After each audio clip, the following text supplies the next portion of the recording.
Alors nous sommes ici effectivement au salon en tant que centre de compétences pour essayer de mettre en avant la technologie de la mobilité au gaz naturel biogaz.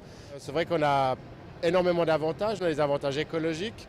Donc on émet ici en Suisse 40% de moins de CO2 que la benzine, donc c'est déjà énorme. On a des avantages économiques parce que le carburant est à peu près 30% moins cher.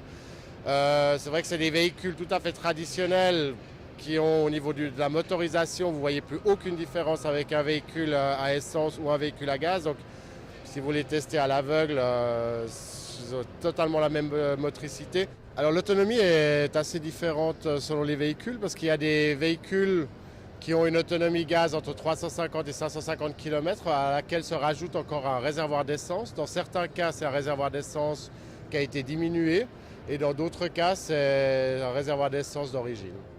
Alors nous, on a un réseau en Suisse qui est relativement dense. Il y a à peu près 140 stations de remplissage. Comme le pays est pas extrêmement grand, ça représente une station tous les 15 km sur les axes principaux. Donc on a un réseau qui est en tout cas largement accessible. Il est hébergé par des grands pétroliers, des stations de service tout à fait traditionnelles, donc avec des shops qui sont ouverts 24 heures sur 24. Donc c'est vraiment facile d'accès partout en Suisse. Le marché est en constante évolution. Cette année, en 2013, on a eu une augmentation de 32% des ventes. Quand on voit justement toutes les nouvelles marques qui sont rentrées dans l'aventure du gaz naturel et les nouveaux modèles qui sont actuellement proposés, on est en droit de s'attendre à des jolies progressions pour 2014 et pour les années à venir.